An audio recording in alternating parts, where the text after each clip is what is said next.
Great to have you with us for a Tuesday night. Geez, this week's flying by already, Steve. I felt like I just saw you. Well, I know it has a little bit. 5:30 on a Tuesday. I usually look forward to a Monday night because I'm usually on the Monday night shows. Craig Freeman usually takes my spot for Tuesday night. It's 5:30 every night for me, Steve. Every single night I get to have my dinner right here in the Big V studio. Every night. And you haven't cooked it once for me.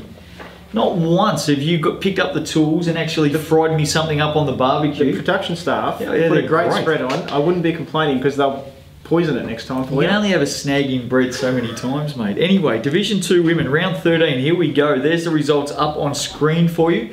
And some of the big names were back with a bang. And I'm glad you said that because we're looking straight at Collingwood. Yes, the bug.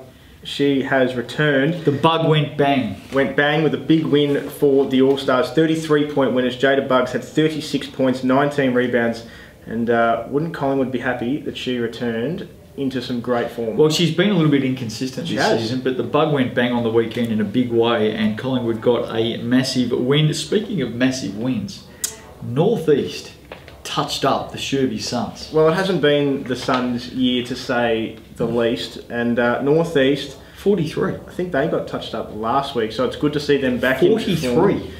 It's not it's a handy margin, isn't it? Rachel Jeffrey had 20 points Very good. and 6 rebounds. Renee Fayo had 17 for the Suns. Mornington road winners over Melbourne Uni. I thought that was quite impressive. Melbourne Uni scored 79 points for the weekend, had a loss and a win, but they scored 79 for the whole weekend in 2 games. Well, they've always been known as a defensive team.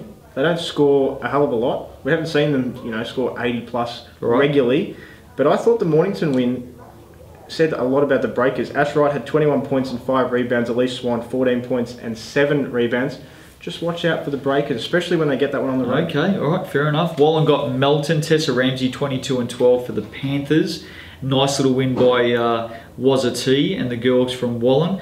Coburg, not a good weekend for them. Craigieburn got them on Sunday. Kristen McNamara, 18 and 11. Isel. Yonta had 21 points for Coburg, and Melbourne Uni with a 43-40 win at Blackburn on Sunday. I watched a little bit of this game and it was tight the whole way.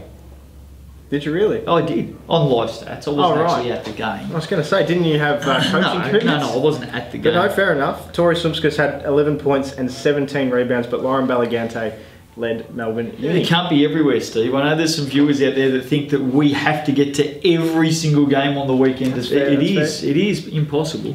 D2 men, there's the results up on screen for you. Take us through it. Let's start off with one of your mates, Dexter Graham. Impressive. Dexter Graham and Melton got Southern Peninsula by 3 points, 27 points, 7 rebounds, 8 assists to Dex. Corey Brond had 23 points, 5 rebounds. Mildura. Hang on, now if I remember last Friday, I tipped Melton and you tipped Southern Peninsula. Potentially. No, it did happen. Potentially, yes. I'm with the thoroughbreds at the moment. Good stuff. They're up and about. Sorry, go on, Mildura. I told you the king, I told you the mayor was due, and he returned significantly. 29 points, 10 rebounds, 5 assists to King Calvin.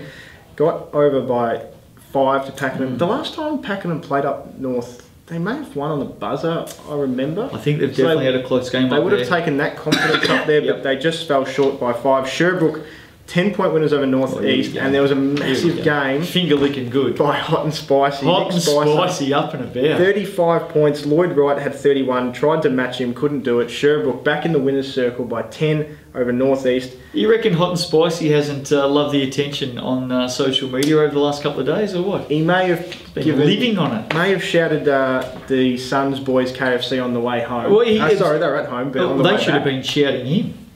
Hey, finger licking good. They can shout you, mate. Hot and Spicy. He deserves free KFC for this whole week. Isn't it free for him anyway? Probably. He'd like to think it is anyway. As you said, Lloyd Wright had 31 for North East. Coburg and Craigieburn. Now, Coburg are missing some stars at the moment. Mind you, so is Craigieburn. Craigierburn's got a few out. Well, Liam Watt's out. Yes. And Keywell Shields. And Keywell Shields is out. A couple of broken wrists, I think. But if you've got players out, you can always lean on the truth. and that's Damon Smith. 22 points Here we go. and 10 rebounds. Your boy. Leading Craigie Byrne. Your mate. To Damon a Smith, win, your mate. A win over Coburg. Not just a win over Coburg, a win over Altona to back it up on Sunday. He had 20 points, 7 rebounds and 4 assists. You and Smitty, how tight are you? Yeah. Seriously, you are, aren't you? Good buds, yeah. Hey? Yeah. Your mate Damon Smith. Have you mentioned him twice yet? Have you done that both games? I have. Right. Back-to-back games, back-to-back wins for the Eagles. Maccabi got Camberwell. Jared Mintz, 18 and 17. That's a very good win by the I think Warriors. Camberwell were missing 1 or 2. Been down a little bit the last couple of weeks. They have. What's Just the been coach doing out a there? little bit out of form. Well, What's Jeffo doing? he's got to coach well. He's also got to perform well on the Yes. floor as a player coach. Just not doing that right now. Maccabi, good win. And of course, Melton backed up their Yes. Saturday night win with another close What victory about Hayden? over Wallen. Hayden out at 30 points, 11 rebounds, 3 assists, 5 steals. Couldn't get the Panthers over the line. Fair effort. D1 women, there's the results up on screen for you. I saw a fair bit of one game. I'll go into that in a moment. Hawthorn over Whittlesea. Brianna O'Connor had 20 in that one. Hawthorn had a very good weekend, by the way.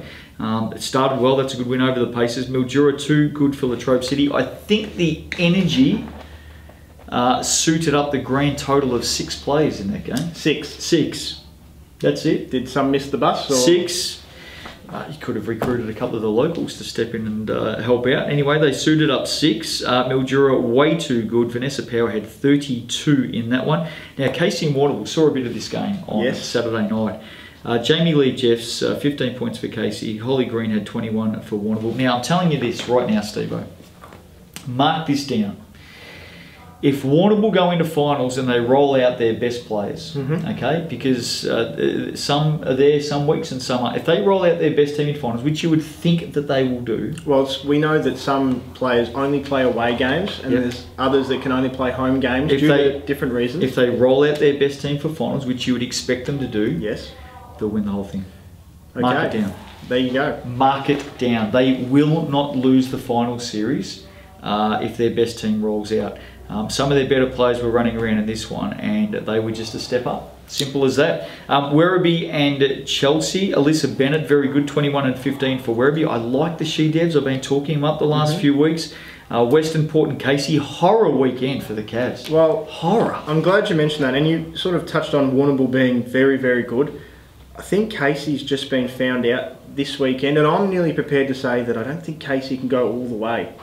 Based on what I saw Saturday night, I don't think they can either. Yeah, I think there's just a couple of troubling signs there in this team. They were certainly in form for a period of the season, but right now just it's fallen away a bit and shown over the past 2 results this past weekend, especially the Western Port game. Lacking a little bit of structure from what I saw Saturday night, so a bit of work to do there, and obviously no good on Sunday. And then Camberwell and Hawthorn, close rivals.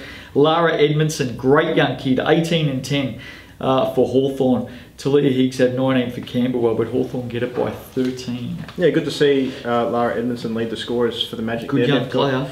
A bit of depth there as well. D1 men, let's have a look at the results from the weekend, and we're getting to the business end, and there are some very, very good players running around in this competition. Geelong and Western Port, Dylan Travis, 39 points, got the job done for the Steelers on Saturday night. Kyle Mayer was very good for Geelong with 28. Geelong have actually lost, I reckon, their last 3 or maybe 3 of their last 4 home games, and it's starting to bite them.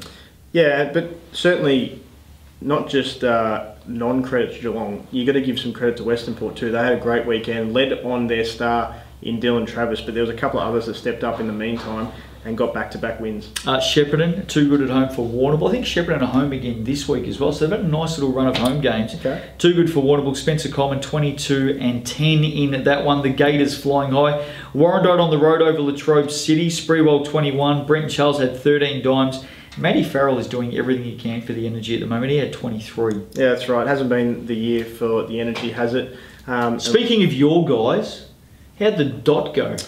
Well, this was a cutthroat match, wasn't it? Melbourne Uni and Bulleen. I think it was 6th against 7th that we mentioned. Yes. Melbourne Uni just put Bulleen away in a couple of very important periods, and Brandon Armstrong led the way. 24 points, 8 rebounds, had 3 steals. Thad Varmore was very good with 25 for the Boomers. And they nearly went this close to knocking off Chelsea as well on the Sunday. When's the Dot coming on the show, by the way? He's been and gone. Well, when's he coming in here into the studio? Hey, listen, that Melbourne Uni Bulleen game, we did talk it up last week for good reason. I'll tell you the difference between the two teams. Melbourne Uni's got a solid 3 or 4 that you can go to at the offensive end. Bulleen, on the other hand? They got nothing other than Varmel. Right. Simple as that. So, and they'll miss the finals. They won't make it. Whittlesea and Collingwood. Collingwood season's done. Yes. Done. Sam Sykes, very impressive for Whittlesea. He couldn't miss on the weekend. He had 29 points and 13 rebounds. Hendricks had 17 points and 5 assists. Johnny Lindy had 16, 8 and 5 dimes. All-Stars done. Won't make it. Correct, I agree with you. Good win for Whittlesea. Chelsea get Melbourne Uni, as you said, on Sunday by 2. Nearly the perfect weekend for the Black Angels. Standover, very good down the stretch, 32 and 14 as you'd expect. Masunda had 30 for Melbourne Uni. Chelsea survive at home. Sunbury and Keesey on the road. They're a good team.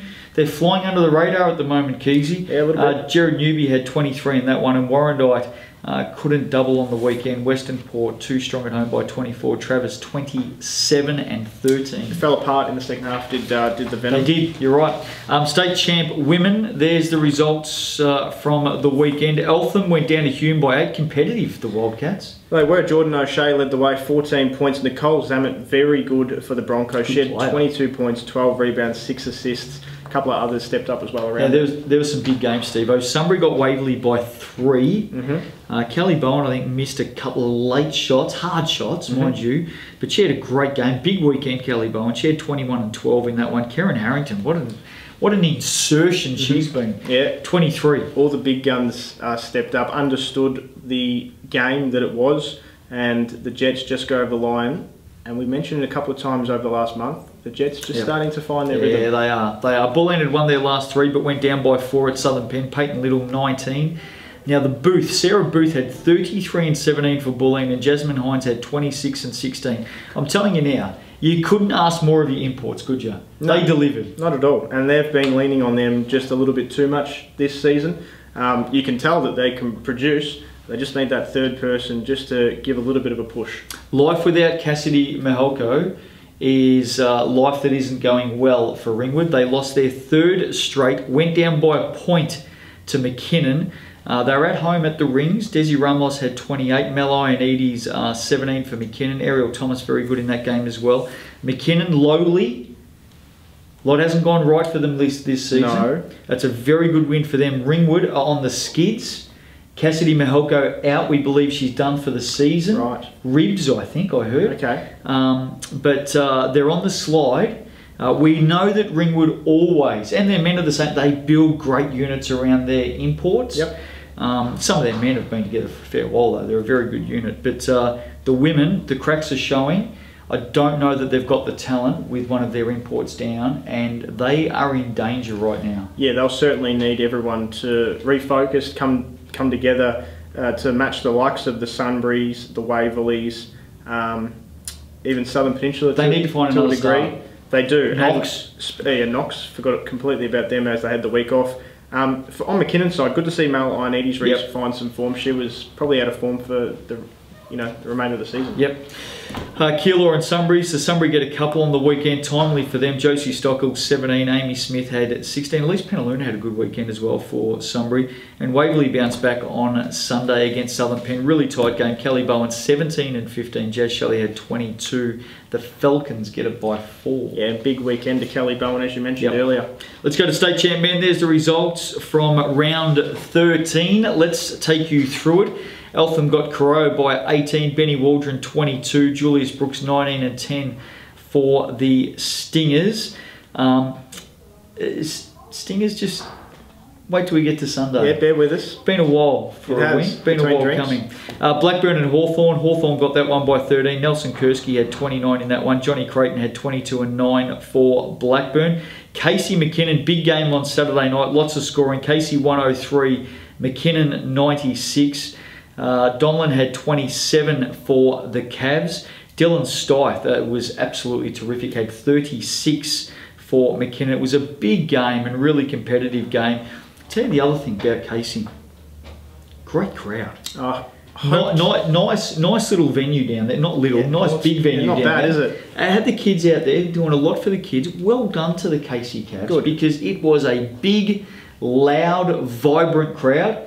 And I know our guys stepping out after half-time, the amount of kids down on the court, shooting around, having some fun. Great to see, because that's what it's all about. Yeah, brilliant. Hats off to the Cavs Association. Hume and Ringwood. Gee, Ringwood just got across the line. But I'll tell you this, Steve-O.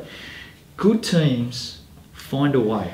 Well, they do. And we've mentioned a lot of times on Big VTV that Hume can always step up when required. But then once they face, a lesser or lower side, they can get down to their level. They showed the exact same thing as Ringwood, but as you've mentioned, good teams find ways to win, and Ringwood just crept across the line. Good to see Mike Rose back in action. He had 28, along with Jekka, 28 for Hume.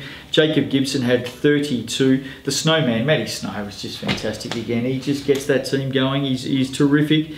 Gibbo must love playing off the Snowman. Oh, absolutely. Every import that's come into Ringwood. Knox got Waverley by 8. I think that's Waverley's third loss in a row. Dan Dillon, 24. Dylan Hare had 15 for Knox. That's a nice win, Raiders. Timely. Yeah, it is. They certainly needed that just to keep pace with the top of the competition. McKinnon went back home on Sunday and stitched up Keilor by 30. Ivan Platnik's milestone game. 350th game, 22, 11 and 5 dimes. Tamata had 22 and 10 assists. Coleman 24 for Keilor. Now, Ivan Platnik, earlier on this season, on the buzzer, launched a 3 from beyond half, went in. He's been sitting at 100% for the whole season. Tells us at training all the time. 1 for 1 from the season from the 3-point line. Yes. Top when it comes to percentages in the league. Dying seconds. Sunday's game. The great man in his 350th, sitting outside the arc. Guess who the ball goes to? Probably a set play here. A set play. The great man gets it. What do you think he did? He waited for the buzzer to go and then shoot it, just in case he didn't want to ruin his 3-point percentage. He nailed it, and his 3-point percentage remains at 100%. He's 2 from 2 for the season. And the crowd erupted. Up they went. He would have celebrated like no tomorrow as well. We've had about 376 messages from him since the game. Hey, well done, great man, Ivan. 350, you're a star, mate. Casey went down to Eltham on Sunday. Eltham get a couple on the weekend. Casey split. Ava had 22. Ben Louis had 18 and 11 dimes for Casey. And Corio on Sunday. Wow. You mentioned it's been a long time between drinks. Aaron Lynch, 31 points, 11 rebounds. I think he's only been with the Stingrays for a couple of weeks. Most people would know him as Chris Lynch, by the way. Apologies. Aaron Christopher. Chris Lynch. Yep. Connor Coulis had 30 points and 11 rebounds for Werribee, but it wasn't enough as Corio Bay reached triple figures, mind you, defeated Werribee by the 2 points. Yeah, do you reckon my great mate down there at Corio, Paul Hutchie Hutchison, do you reckon Hutchie had a beer Sunday night? He would have had a couple of quiet ones on Sunday night, just saying. I don't reckon they would have been quiet. I reckon they would have been loud. And you deserve it, Hutchie. Well done, mate. I know you've been doing the hard yards this season, but your team got up and had a great win, and hopefully they celebrated accordingly. Well done to Hutchie and the team. That's it. Coming up tomorrow night, Steve-O, enlighten me. I have not been anywhere near a production meeting. Well, last week we touched on some coaches, and big response to that too, mind you. Great to see the coaches out in force. We want to take a step into the future. What players at the moment would make great coaches? Oh, great subject. Can jump from... Didn't even know we were doing this. Onto the sidelines and still be just as effective. So... And I'll tell you what we're going to do tomorrow night. We're going to make an announcement tomorrow night. You don't even know this is coming. Beautiful. It's talking about future coaches, so current players who will become future coaches and good future coaches. Yes. I'll tell you what, I'll make an announcement here tomorrow night. I'll tell you all about one current player who is about to step into the world of coaching. So more on that tomorrow night. Make sure you join us. 5:30 tomorrow night on Big VTV. We'll see you then.